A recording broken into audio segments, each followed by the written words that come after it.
Is this thing on? Hello, hello? Uh-oh. Another yapper with a mic.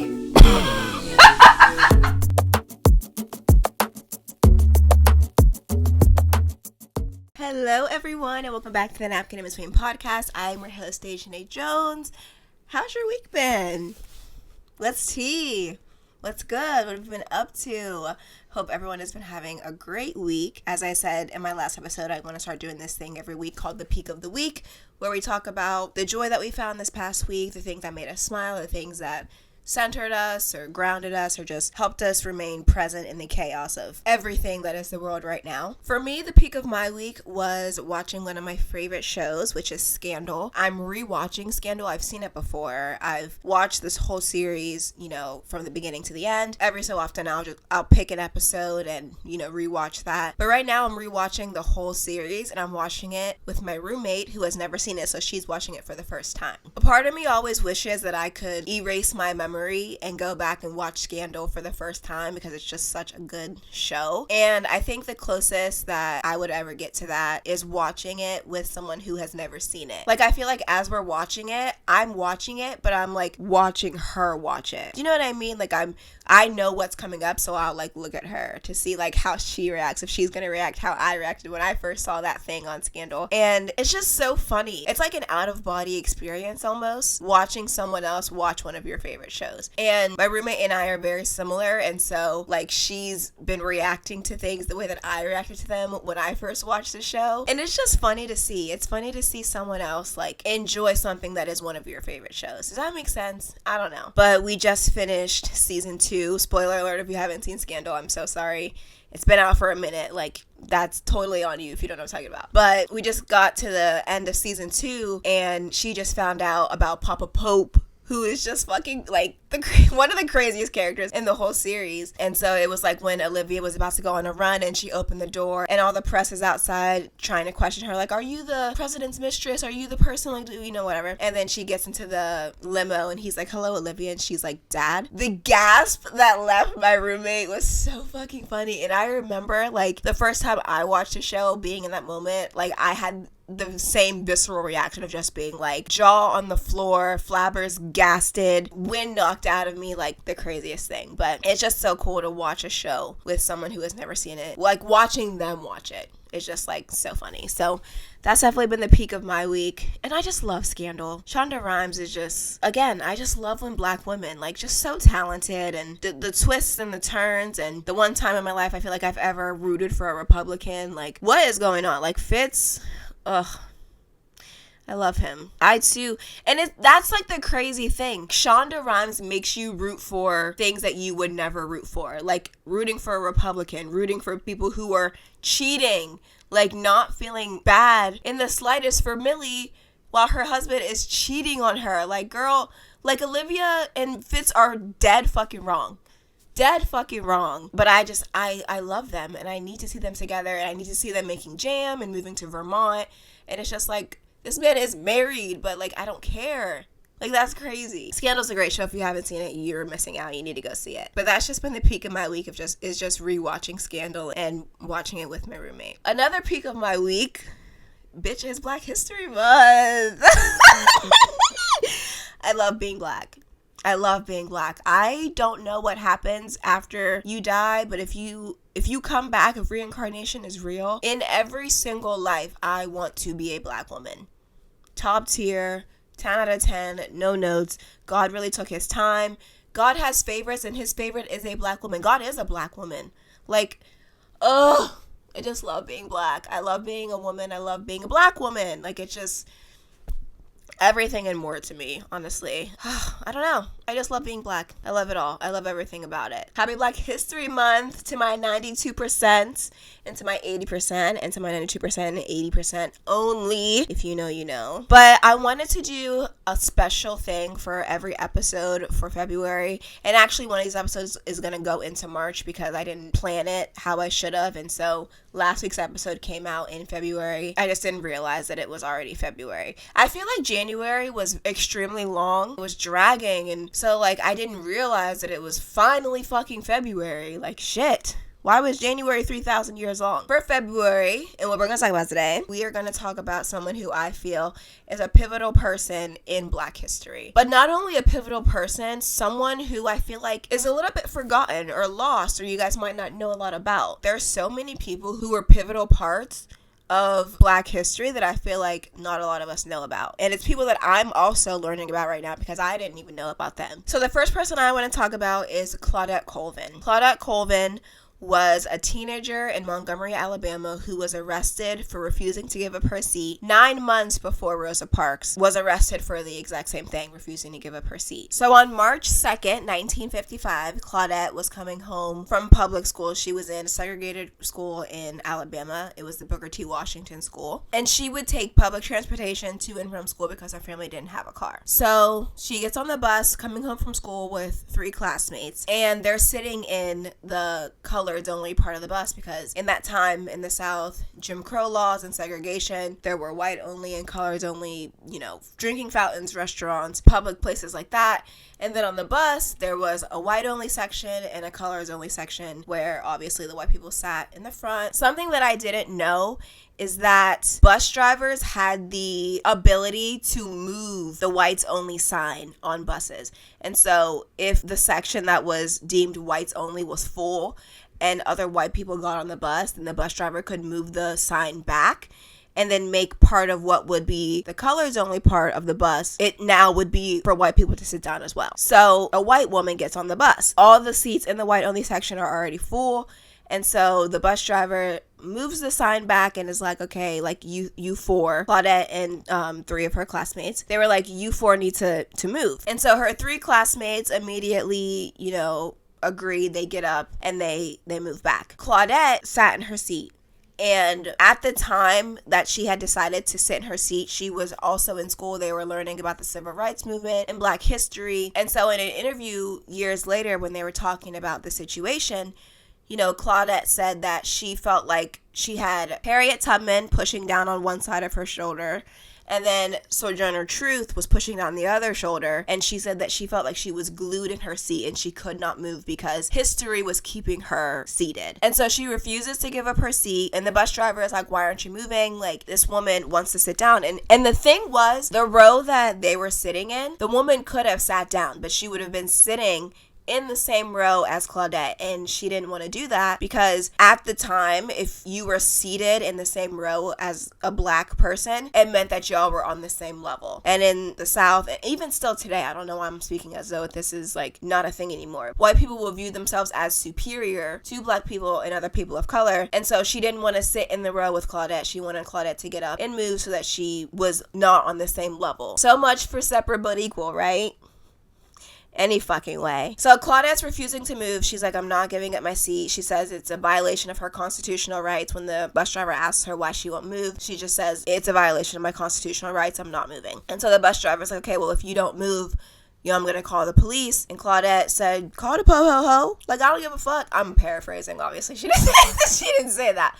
But she was like, okay, call the police then. So bus driver calls the police, and as she's being handcuffed and dragged off the bus and, put in the police car, she's just continuing to say, like, this is a violation of my constitutional rights. This is a violation of my constitutional rights. So on the ride down to the police station, the officers were sexually harassing Claudette while she was in the police car. They're making comments about her body, trying to guess her bra size. She even said that one of the officers sat in the back of the police car with her, which really scared her because she was worried that she would be sexually assaulted. And so they take her to jail, and she is charged with disorderly conduct, violating segregation laws, and assaulting a police officer. They also said that during the arrest, she was like clawing at them and kicking them, which none of that happened. They were just tacking on charges because she refused to give up her seat. A minister from her church bails her out, and she's put on trial. She's represented by Fred Gray, who was a well-known civil civil rights lawyer at the time, and she is found guilty of all 3 charges. There was an appeal to her case a couple months later in May of 1955, and 2 of her charges, the disorderly conduct and violating segregation laws, those 2 charges were dropped, but the assaulting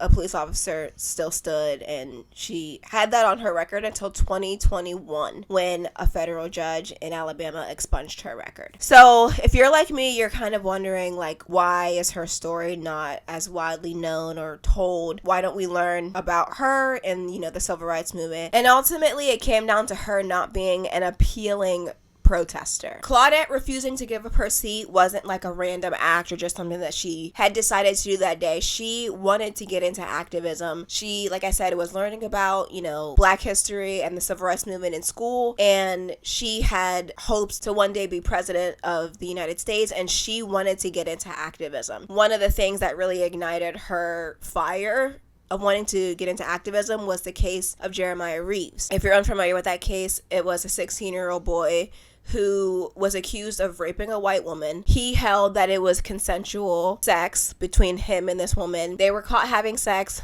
The white woman cried rape. He was tried and executed for raping a white woman. The case of Jeremiah Reeves was in 1952, and so Claudette had been learning about the case and following it, and that's kind of what ignited her fire to want to be an activist for civil rights. But ultimately, she was not seen as an appealing protester. Civil rights leaders had to carefully pick who they made the face of their protest in order to be taken seriously. And Claudette was a teenager. She was dark-skinned. She didn't have quote-unquote good hair, and she was pregnant. And so if they would have made her the face of the Montgomery bus boycott, they would have ripped her to shreds. They meaning white people. They would have not taken her seriously. They would have vilified her, which I'm sure they still did with Rosa Parks. Even though she fit the mold more than Claudette, I'm sure they did the exact same thing to Rosa Parks. But for a girl like Claudette, a teenager, dark-skinned, quote-unquote unruly, not good hair, and pregnant, had she been the face of the Montgomery bus boycott, they just would not have even given it the time of day.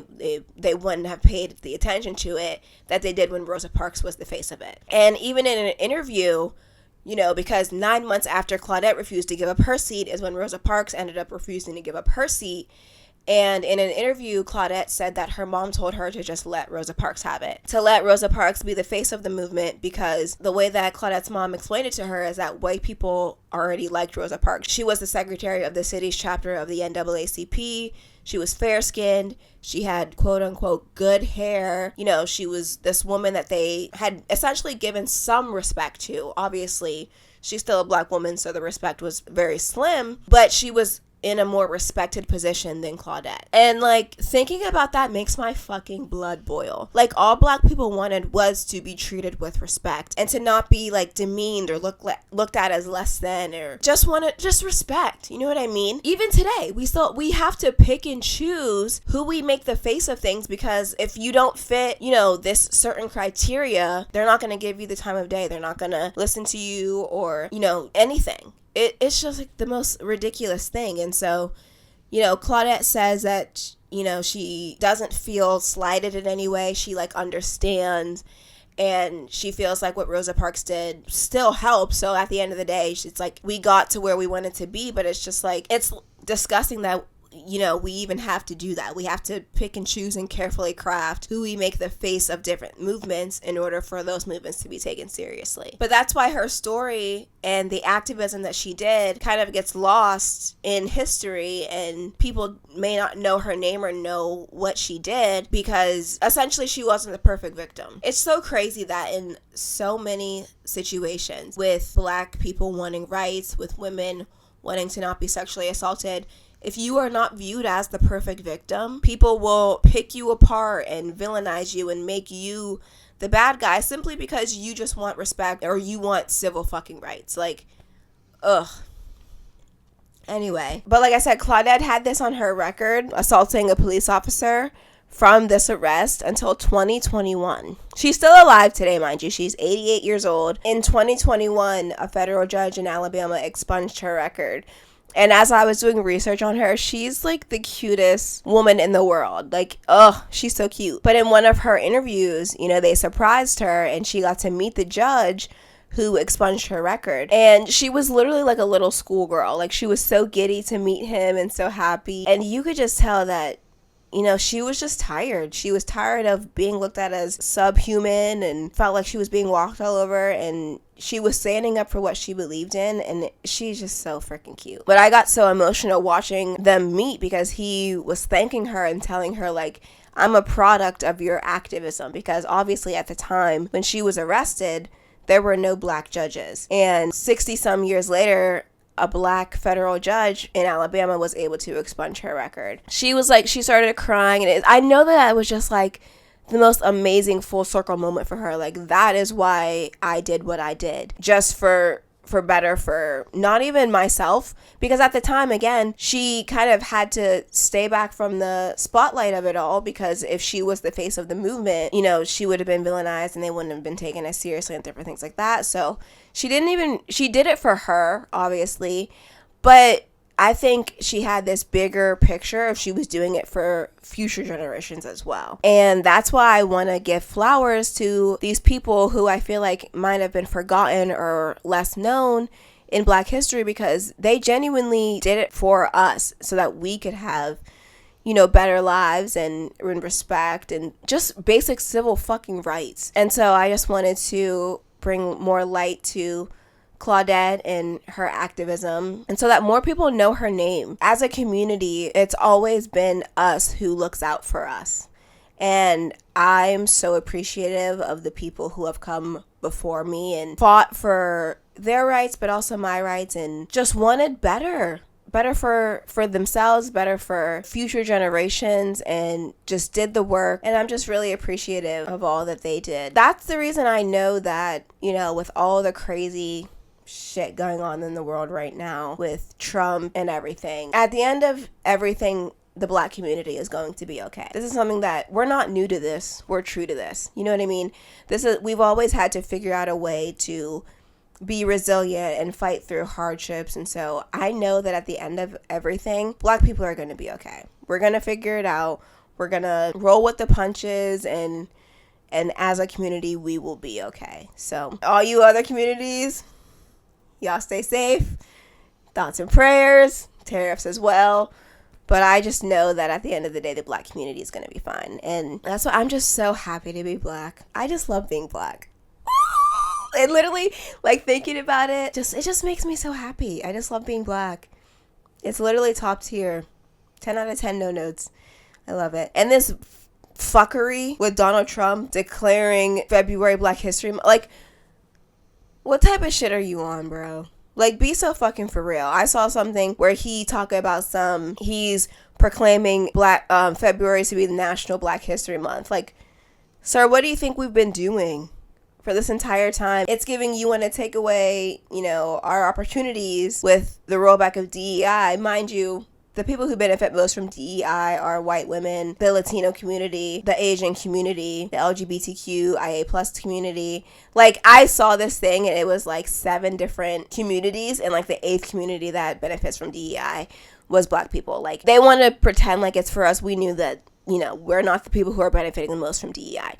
Anyway, but it's giving you want to take away our opportunities, but, you know, give us a month. Mind you, we've already been celebrating it this month. Like, please be so fucking for real. Like, shut the fuck up. But I just wanted to say happy Black History Month to everybody. Thank you to everyone, past, present, and future, who has fought for our rights and our liberties and our freedoms. And thank you to Claudette, because I'm also wondering, like, did they get the idea for the Montgomery bus boycott from her? You know what I mean? Or was that something that they had already had in mind? I don't know. This is just speculation, but like, maybe it did come from her. Maybe they saw her do that and were like, okay, we can't use her because they'll villainize her and they won't take her seriously, but we can take this idea and turn it into something, you know, bigger. And thus was born Rosa Parks and, you know, the Montgomery bus boycott and everything like that. So I don't know, just speculation. I don't know if that's how it happened. But regardless, I just wanted to give Claudette Colvin her flowers because she is deserving of them. And I feel like more people should know her name. I just love being Black, and I love being a woman, and I love being a Black woman. Okay. I'm done talking. I hope that this episode was educational and helpful. I'm really excited to bring light to more people who may have been forgotten or are less well known in Black American history. If anyone has any recommendations for someone that we should talk about on the pod for these next upcoming weeks, please leave it in the comments, email it to me, DM me. I just want to give flowers to the people who I feel like may have been forgotten or are less known, who were extremely important in Black history and to us having the freedoms and liberties that we do today. So thank you guys so much for tuning into today's episode. I hope everyone's having a good day except for that orange drink lady, and I will see you in the next episode. Peace and love. Talk to you later. The Napkin in Between, hosted by Dejanay Jones, produced by Dejanay Jones, post-production by Dejanay Jones, music by Sam Champagne, and graphics by Isma Vidal. Don't forget to like and subscribe. See you next episode.